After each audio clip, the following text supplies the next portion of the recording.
Yeah. Good morning, friends. It's good to be back. I was gone for a couple weeks. I got all my family in a big white van, and we conquered Texas. We drove across the belly of the beast. It was fun. Hung out with some friends, and now we're back. And we're going to finish up our generational blessing series today. Hope you enjoyed some of my pastor preacher friends the last couple weeks. And this is John Youngstrom. John Youngstrom is has been our executive director over everything, administration, facility. Facilities is what he's done a lot with us. But as you notice, we had little videos that kind of people sharing their stories of what the Lord has done over their season of life. And John, he's too macho for videos. He doesn't believe in that stuff. Not really, that's not true. I'm just making that up. But he's going to give us a little taste, and the Lord's stirring some new stuff in his heart. So he's going to share with us from that in regards to what the Lord has done over the generations of his life, and hopefully will continue to do. All right. So when I was 20 years old, I was newly married to Amy over here, and we were in the Air Force, and we both became Christians about a week apart. And the thing was that really burned in my heart was to know Jesus, to hear his voice. And throughout the whole Bible, we can see Jesus, the Lord, talking to people, directing people. And I'm like, I want that for me. I mean, we're no different than anybody in the Bible. Jesus says in John chapter 10, verse 27, if we're his sheep, we're going to hear his voice. And then we run from him, right? No, it says we will follow him. All right, and that's my heart's desire. So being in the military, about every 4 years or so, we would have a decision to make about re-enlisting or taking a new assignment. And we would always pray about it. And there were times where we said no and times we said yes and different things like that. So after around 33 years in the Air Force, we were retiring. And we were vacationing here and met with the Buckleys. The Buckleys are the founding pastors. And we had gone here in the 1980s, and we had a relationship with them. And he found out, hey, you should come work for us. You should come be our facility director. And it felt, when he said that to us, it was like our hearts leaped. It was something we were praying about what we were going to do. And the Lord led us out to Phoenix. And we just plunged in. We didn't put our toe on the edge to see what Living Streams was like. We just did cannonball in here. And this place has been so gracious to us. The people, you guys, and all the people we work with, just wonderful. And we've grown a lot. My wife has blossomed. I've blossomed in just all kinds of ministry. And about a year ago, I started getting kind of stirred in my spirit. And I'm like, Lord, what are you doing? Kind of like in the Old Testament when the cloud would start to lift. You know, there was like 1 million Israelites, east, west, north, and south. And the cloud would start to lift. And they're like, we're moving again. And it's like, go through the stuff. We're going to have to start packing. And it'd take them all this time to get everything together. And then the sons of Aaron, they're putting together the temple. I get the poles, put it through the ark, you know. But the cloud hadn't left yet. Well, about 3 weeks ago, we were visiting my parents and visiting in Missouri. And it became pretty clear to her than me that my parents are in their 90s, that they need some help, and that we feel called to go assist them, which is, older people. They're not like kids, like one day your kid's going to get potty trained. It goes the other direction. And you're like, mom's never going to get it back. And that's a big task, but we feel like the Lord's leading us back there. And so that stirring and getting ready, which we didn't know, is I watched the Lord add pieces to Living Streams, raise up people out of the congregation, raise up people that work here to help me do different things. And it's like there's a person involved in everything I'm doing. So it's not like there's going to be a big hole. There's going to be like tug of war. You notice when someone's not pulling, but it's not going to be a route or anything. So the Lord's really good. So we're moving to Missouri when we sell our house. So we're going through our stuff. And, this is one of these deals. I say, can I throw this away, honey? You don't need this anymore. And she's like, can I go through your tools? I said, keep it. So That's awesome. That's where we're at. And you guys are a real blessing to us. All right, thanks, John. Amy, will you come on up? John and Amy have been awesome in a million different ways. They have really invested, like they said, and it's neat to see what they've done. John, on the practical side, I mean, he's obviously cared for the facility, saved us lots and lots of money, and got a lot of systems up to date. And Amy's, she first service, when I said, Amy, will you come up here? She went, like, this is not her favorite thing, but she has definitely taken up the torch for us in prayer and prayed for us. And it sends me emails all the time to encourage and tell me what the Lord's been saying. And it's going to be a gap for sure. But I just, when they were telling me this and when I was thinking about what I feel like God's trying to cultivate in our hearts through this sermon series, is this is exactly it. Not that everyone's supposed to move. Please don't. But just that they would hear the call of the Lord to something like this and feel like God cares just as much about this as he does maybe, doing some big, missions or church plant or starting a bit. Like, there's all these great things, but I think this is so beautiful as well in the economy of heaven, that they're going to go care for John's parents and be there for them. And we do want to pray a blessing on them. And obviously you can talk to them after the service about any of that stuff. But Lord Jesus, I thank you so much for these two. I thank you for what they have placed in our hearts. I thank you for this last 5 years of assignment they've gotten. I thank you that they've given them a new assignment. Lord, I thank you that in retirement, they've received more challenging assignments from you than not in retirement. And I just think that's beautiful, Lord. And I pray that they would continue to have the strength and the hope and the patience to keep chasing you, to keep chasing your presence, chasing your glory. And I pray that there would be a great, big generational blessing that is imparted to them and all the people they care about as they go on this task. And I pray that there would be a lot of joy in it. We thank you for them, Lord, and keep changing our hearts into the hearts that please you. In Jesus' name, amen. Amen. Amen. Thank you, guys. Well, yeah, I think it's so honorable. What's going on there? We have a men's retreat coming up, and I think today's the last day to sign up. Tomorrow? Anybody know? Today's the last day to sign up, just in case today is. I just really wanted to encourage you, if you're on the fence, if you're not sure if you should go, whatever. This is what I felt prompted to say. If you go on this retreat, you will receive spiritual clarity. Your spiritual life will get more clear. I can't guarantee you that you will have fun. I can't guarantee you there won't be a guy snoring really loud at night next to you. I can't guarantee you the food will settle with you. But I can guarantee that you will get some spiritual clarity. You will come back from this retreat more hungry for the things of God. And if that's been a problem for you, I just can't seem to get the hunger, then I would encourage you to go on this retreat. And the other thing is you will be strengthened for the battle that you're facing right now. No doubt about it. If you come and participate in the retreat, those things will happen. So just consider that. And if you're needing that little boost, if you're needing something like that, then please sign up. We'll have a table out in the back. Be good for you. Another thing. We have had a scam targeted at Living Streams on Indeed.com. There was a job that was posted to be an assistant to the pastors here, and I think it paid really, really, really well. You know it's a scam. And I want to apologize, first of all, for that happening. Not that we did anything, but I know some people have, actually we've had about 100 applicants that have given, personal information, and it is something that we've taken very seriously. We have the CIA and the police involved, all of that. So if that is you, please do contact me or someone here so we can get all the details connected so that these people can be caught and dealt with. And then if you are hoping for the job, don't hope for it anymore, because it's not real. And the last thing is, I think there's a common shift happening with these scammers, that they're targeting.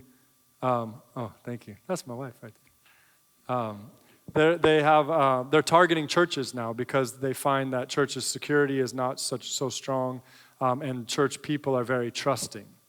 And so I'm just trying to, as a pastor, tell everyone here, please be very, very diligent to not give your information to anybody, anywhere, unless you are totally sure it's legit.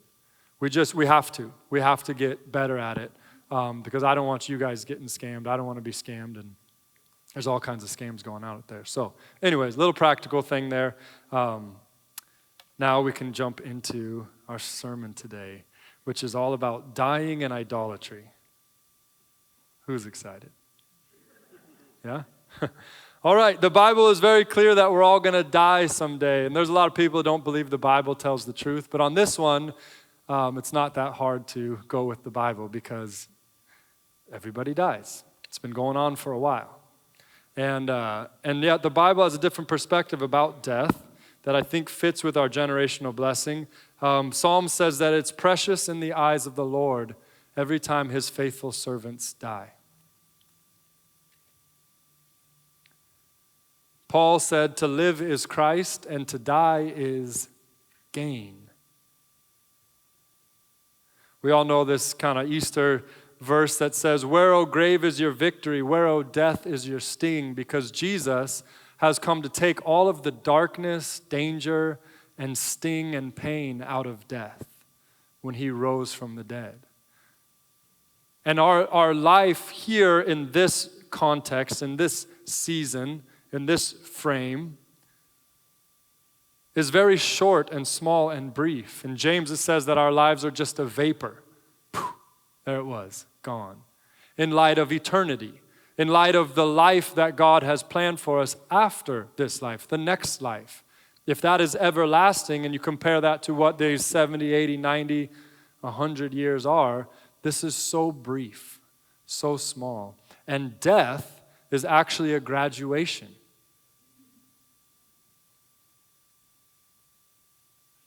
And what the Bible also teaches about death is that it is appointed once for a person to die.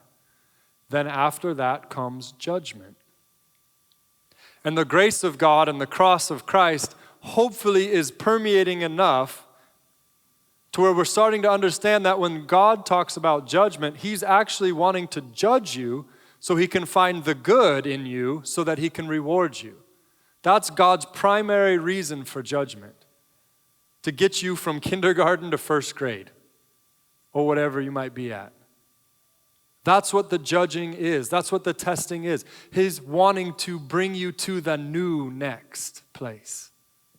And yet, it is true that God's judgment does come towards wickedness, rebellion, and sin. No doubt about it. And it's heavy and it's painful. But if we're really honest, we actually want God to do that as well. Just like when I was driving across Texas with my family.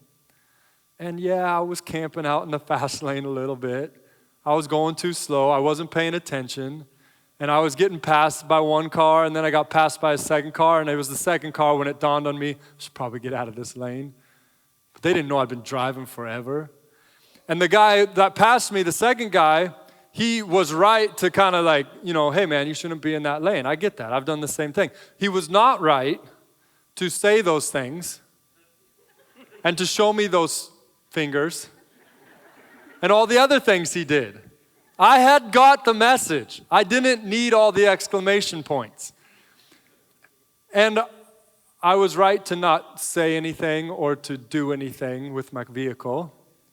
I don't know if I was right about the things I was thinking inside my mind and heart, but I can tell you that there was a great moment when all of a sudden he realized that there was a police car about, 5 cars ahead of us, and he slowed down real quick as he got up to them. And I've never seen this before, but the cop slowed down more than him, popped right behind him, pulled him right over.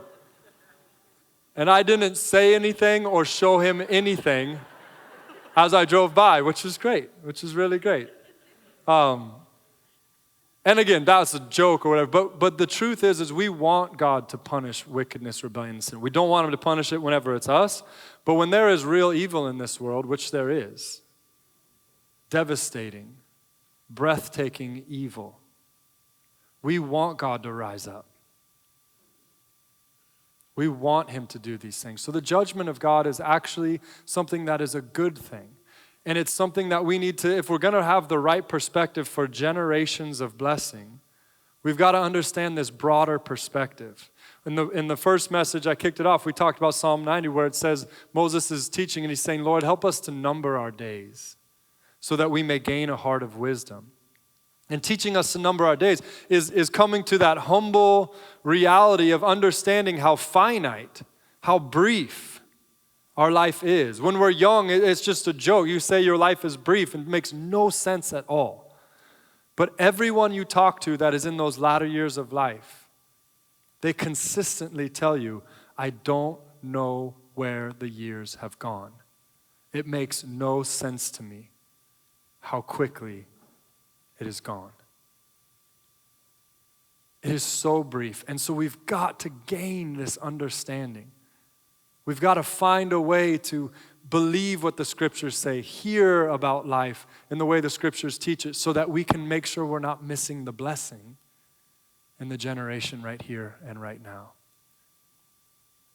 And when I say generation, we have to define that word too. And we've kind of defined it 3 different ways. If it's been confusing, then now you know why. But the 3 different ways we define generation is like Jim Watkins taught in his first video. 0 to 20 seems to be a generation of our lives that is different from 20 to 40. 20 seems to bring a big change. And then 40 seems to bring a big change. I was looking at these lines on my forehead as I was driving to church today. I was just like, those are deep, man. Oh no, I'm just going to get more of those all the time? Wow. Stop staring at them right now. Right? Look over here, or look up there or something. Don't stare. But then 60, I've heard, seems to be a big shift in life. And then 80, a big shift in life. And so we have generations in that, and you want to find what is danger and what is the curse and what is the blessing in those seasons that God has planted there. We also talk about generation as far as your age demographic. There's the different generations. There's one of them that we make fun of all the time. What's that? Millennials. Sounded like millennials were saying that. Come on, we make fun of the millennials. It's fun to do for whatever reason.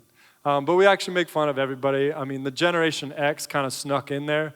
And I think there wasn't as many of them, or they're just not very loud, so they didn't get made fun of as much. But baby boomers, give me a break. They're all crazy. And then you've got the traditionalists who we don't make fun of anymore because we want to honor them and they're old. But they can't hear you when you make fun of them, so feel free. And even if they can hear you, then don't worry, you can just outrun them if they get mad, you know. They're not going to catch you. Yeah. And then there's the Generation Z that's coming up, and we'll make fun of them too once they figure out what's wrong with them. But that's another way to describe generations. And each generation has been passed down some sort of idolatry, some sort of problem, but then they also create their own problems. And yet there's also a blessing in each one of those. I believe the millennials are going to be the greatest missionary generation there ever has been. And I'm saying that with truth, but I also can make fun of them in the same way. Because they love to live off other people's money.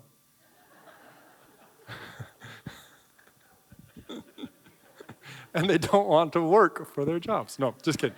But no, I'm saying that in serious. And see, I can't tell the joke because then it takes away. But I really believe it's true.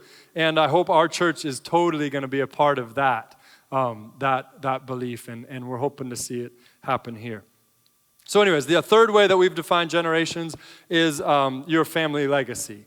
What has come before you and what you're passing on to those who come after you, whether that be in society or in your actual family tree. John Adams, I heard a quote from him this week, or last week. He said, the best time to start raising your children is 5 generations ago. That's a good time to start. And that's a very biblical perspective. That's a teach us to number our days perspective. That's what we're trying to get into our hearts in this fast-paced, worshiping youth culture that we live in. That is so different from the way the Bible teaches. So, with that being said, we want to make sure that we are finding the blessing.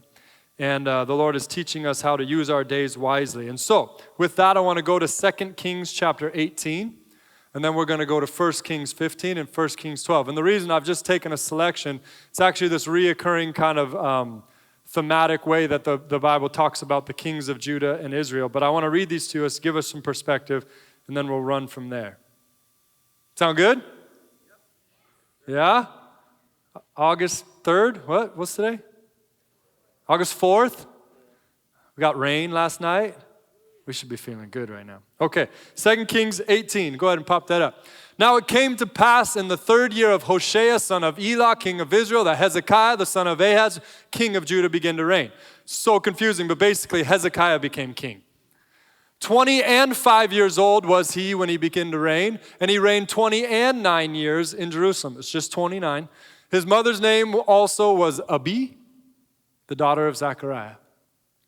And he did that which was right in the sight of the Lord, according to all that David his father did. He removed the high places, he broke the images, and cut down the groves, and broke in pieces the bronze serpent that Moses had made. For during those days, the children of Israel were burning incense to this thing that Moses has made, and he called it Nehushtan. He trusted in the Lord God of Israel, so that after him was none like him among the kings of Judah, nor any that were before him. For he clave to the Lord, he cleaved to the Lord, and departed not from following him, but kept his commandments, which the Lord commanded Moses. And the Lord was with him, and he prospered whithersoever he went forth. And he rebelled against the king of Assyria and served him not. So basically it's a description, it's an accounting. 1 Kings, 2 Kings, 1 Kings, 1 Chronicles, 2 Chronicles are a recounting. They're telling the story of the kings that came and went in Israel, those who ruled. And so they're talking about Hezekiah, and they say he did that which was right in the sight of the Lord according to his father David. And then it goes on to say kind of a list of how that went. 1 Kings 15. In the 3rd year of Asa, king of Judah, Baasha, son of Ahijah, became king of all Israel, in Tirzah, and he reigned for 24 years. So Baasha has now become king in Israel. And he did evil in the eyes of the Lord, and followed the ways of Jeroboam, and committing the same sin Jeroboam had caused Israel to commit. So here's the second one. Hezekiah did what was right in the eyes of the Lord, according to his father David. Baasha did what was evil in the eyes of the Lord, according to the sins of Jeroboam. He followed in that line. And now we got this third one, which you didn't think there could be a third category, but there is. 1 Kings 12. In the 7th year of Jehu, Joash became king, and he reigned in Jerusalem for 40 years. His mother's name was Zebiah. She was from Beersheba. Joash did what was right in the eyes of the Lord all the years Jehoiada the priest instructed him. The high places, however, were not removed. The people continued to offer sacrifices and burn incense there. So here is another category. Joash did what was right in the eyes of the Lord. However, he didn't remove the high places, the idolatry of his day. He didn't follow the Lord as David his father, a man after God's own heart. So there's these three categories which I think are interesting, and as we're facing judgment and we're trying to figure out, Lord, where is the blessing? How can we be the biggest blessing? I think this is what we need to understand. That God is wanting us to do what is right in the eyes of the Lord and to remove idolatry from our lives. Now this chart, I love this chart. First, the kings of Judah and Israel, just look at this, get a perspective. We'll get it smaller in just a second. But up top you have, we'll get it bigger in just a second. So Saul, David, and Solomon are the top three. And those are the kings of all 12 tribes of Israel when they were all united. And actually, then you have the kings of Judah, which are the southern 2 tribes, and the kings of Israel, which are the northern 10 tribes. Because after Solomon, the nation was divided, not as a civil war, but just as a civil not together anymore. But then they did fight each other later on, but it was more of just kind of like a separation that happened. And so then we're going to go through those kings. So pop up the next slide.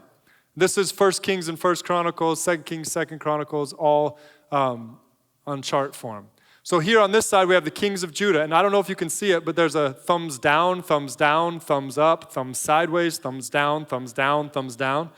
I love this chart. This is like so good for me. Up here, you have Saul with the thumbs down, David with the thumbs up, Solomon with the black thumb sideways. And see, then you have like a white thumb sideways, which is interesting. Then on the kings of Israel over here, you have thumbs down, straight up. Every one of them. Way to go. Awesome.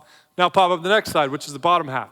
Over here on the kings of Judah, you have thumb sideways, thumb sideways, thumb sideways, thumb sideways, thumb down, so up, and down, and then over here on Israel, you have thumbs down. Now, those thumbs mean something. The key that they did on this chart, which I think, again, I love this chart. Thumbs up means they did what was right in the eyes of the Lord according to their father, David. Thumbs down, or thumbs sideways, is they did what was right in the eyes of the Lord, but not as their father David had done. They did not completely rid the land of idolatry.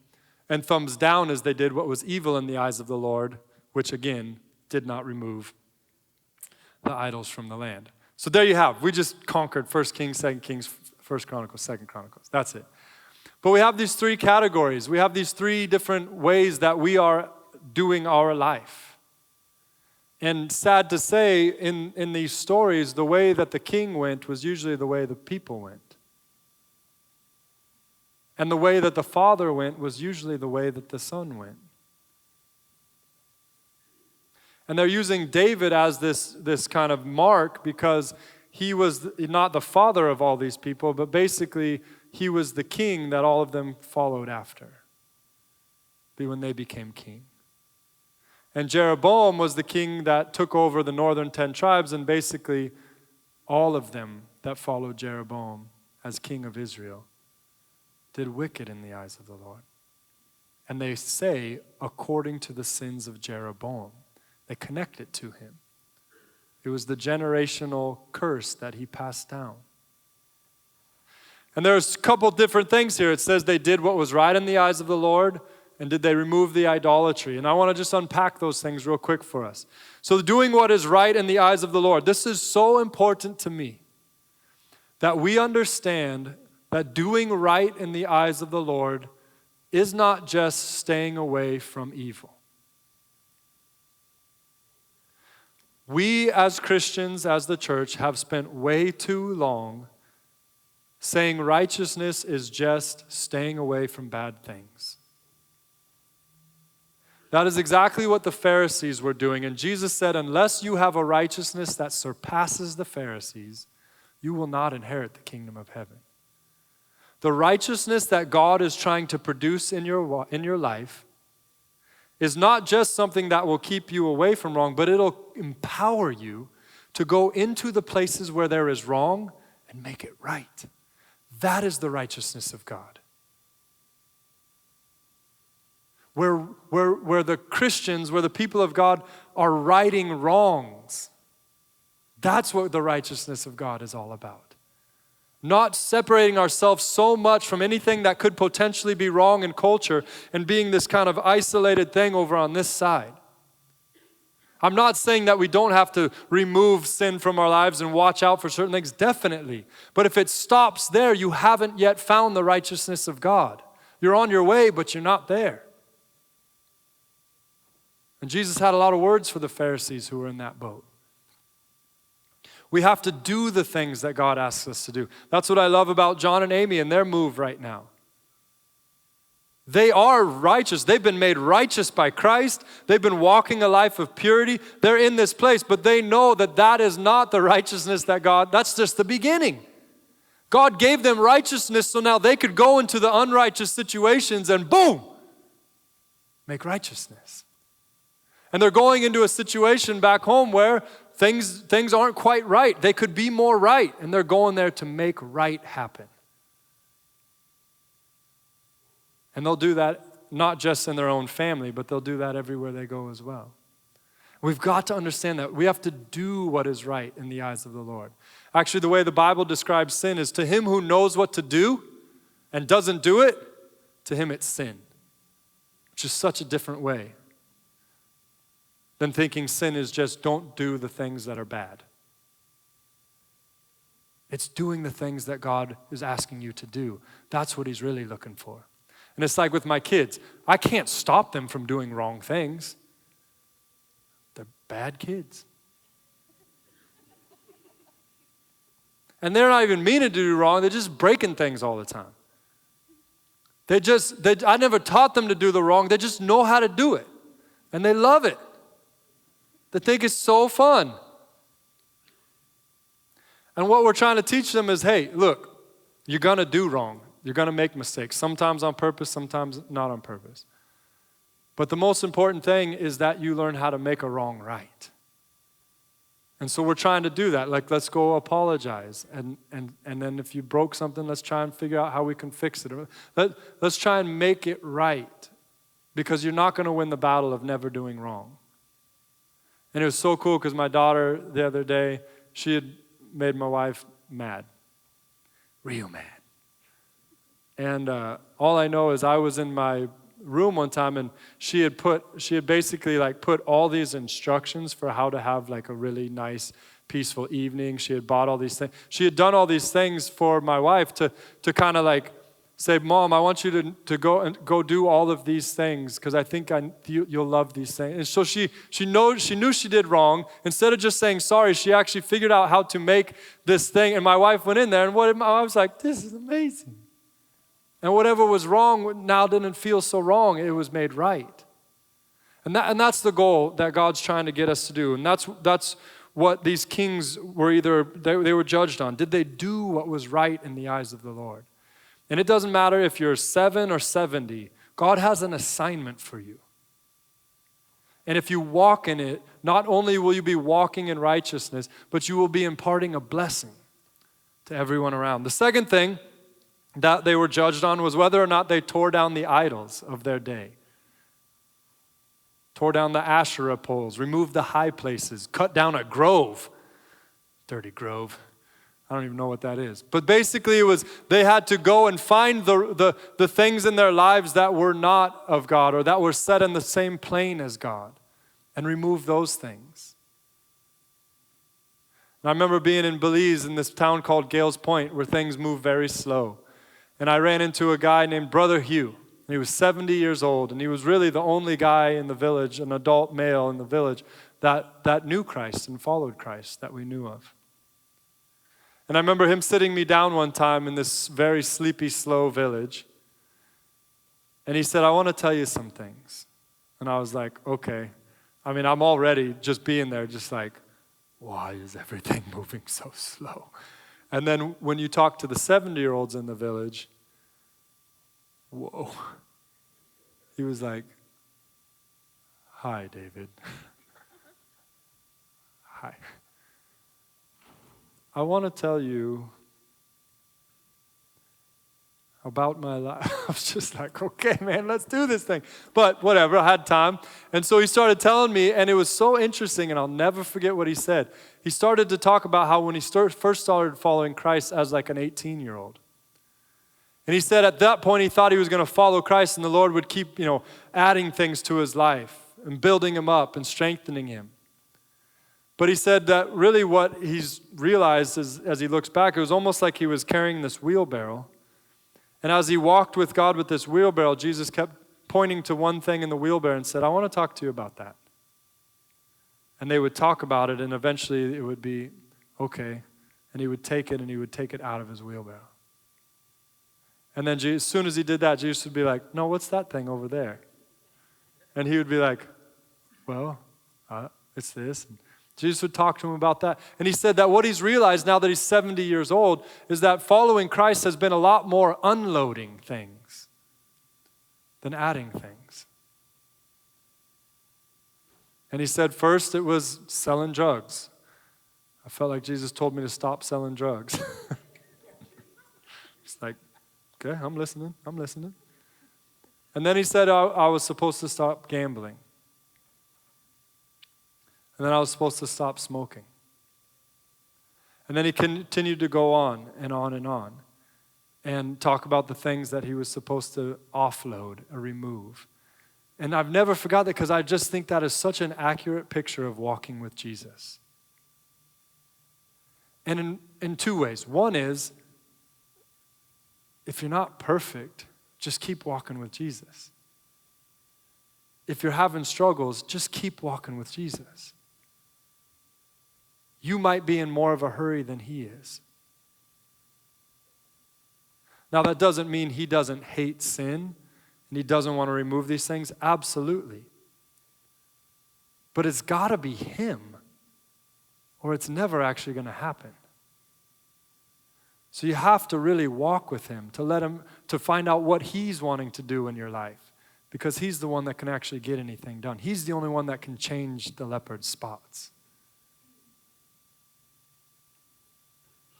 And then the second thing is just that God is always going to have something he wants to remove from you.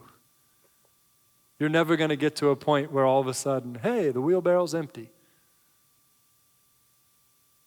That's when we move on to the next stage of life, to heaven.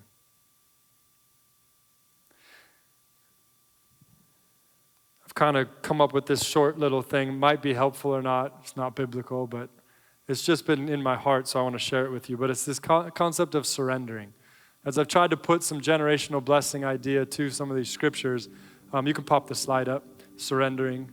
I've noticed that it seems like, and this is generalization, that God's asking us to surrender our plans around 20.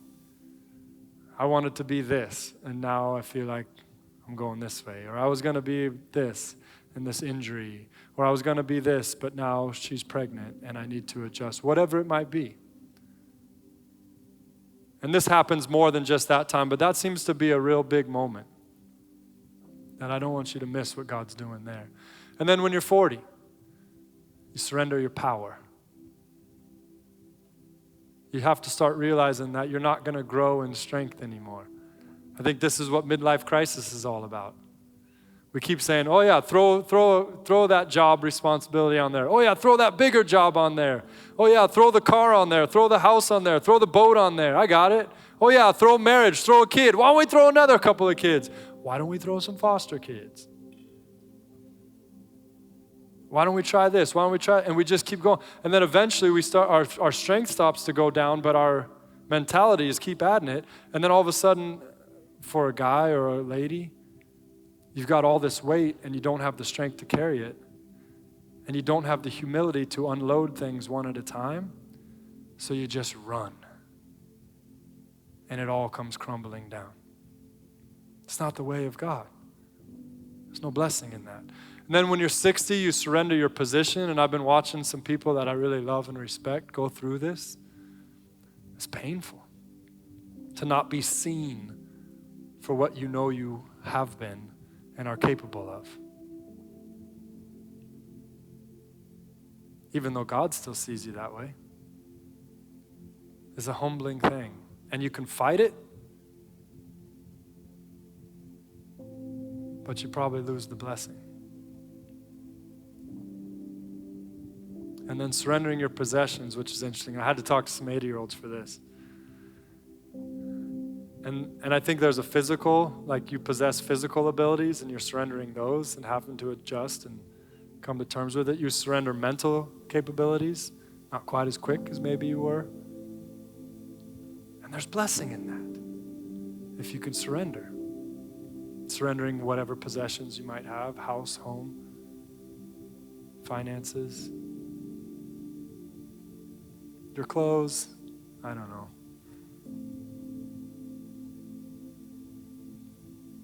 But there's constantly surrender happening. There's constantly this humility that we need to have as we approach the brevity of life.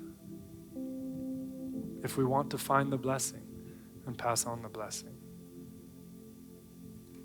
I love what the 95 Thesis that Martin Luther nailed to that church in Wittenberg has 95 things that needed to be corrected, 95 idolatries that needed to be removed, what he felt like in the Catholic Church. But the very first line on top of those 95 high places that needed to be torn down, it says, all of life is repentance.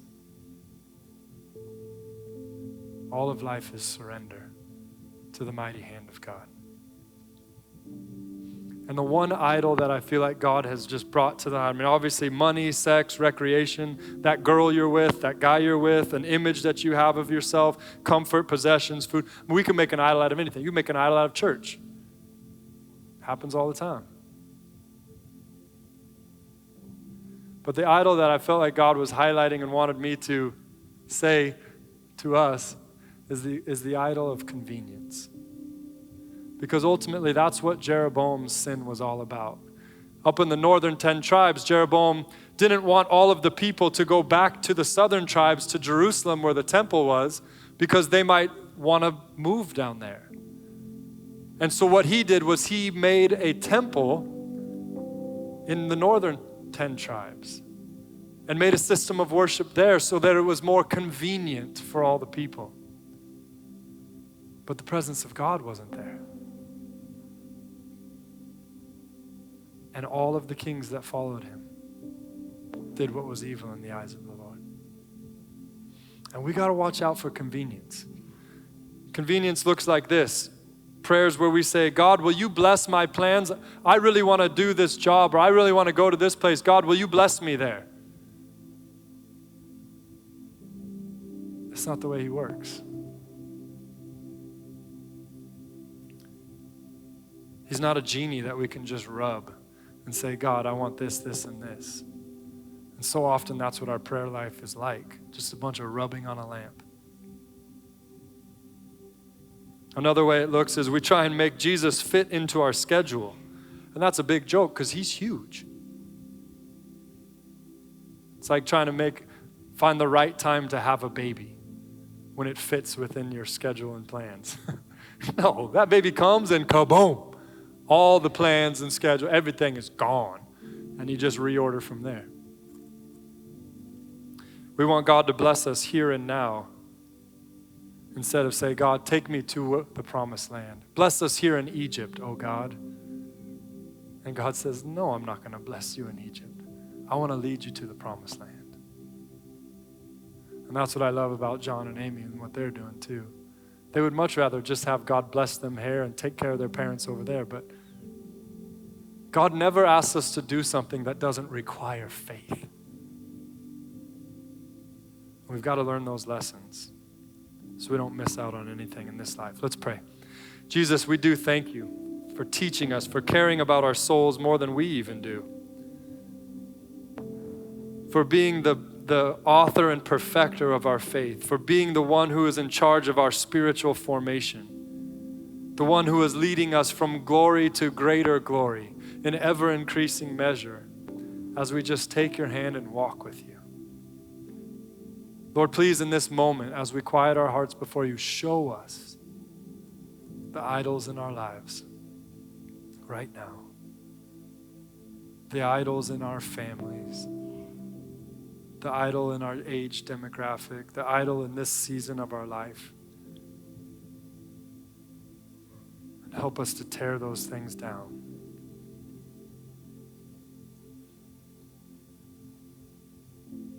As you're listening for the Lord to bring some things to mind, I'm just going to read to you some definitions of idols from Tim Keller. What is an idol? It's anything more important to you than God. Anything that absorbs your heart and imagination more than God. Anything you seek to give you what only God can give. A counterfeit God is anything so central and essential to your life that should you lose it, your life would feel hardly worth living at all.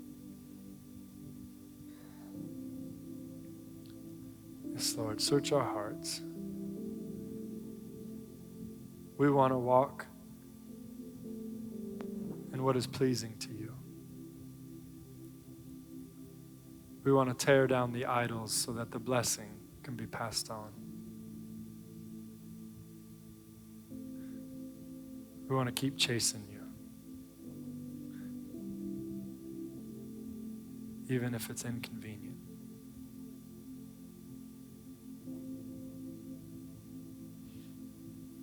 Amen. Well, we're going to have our prayer team up front here. They would love to pray for you if you're in a spot where you could just use a little help making a decision, or if you need some strength for the battle you're in. if you have something physical in your body that needs healing. We've been actually seeing the Lord do a lot of physical healings lately, and we're cataloging them. I'm going to share those with you guys pretty soon, but it's been really neat to see. So I'd encourage you, if you're needing something from the Lord, a touch from the Lord, whatever, or if you're ready to say, hey, I don't know Jesus real well, but I need to start following him, then come on up. We would love to walk with you through that. But let's all stand. We're going to close with a song.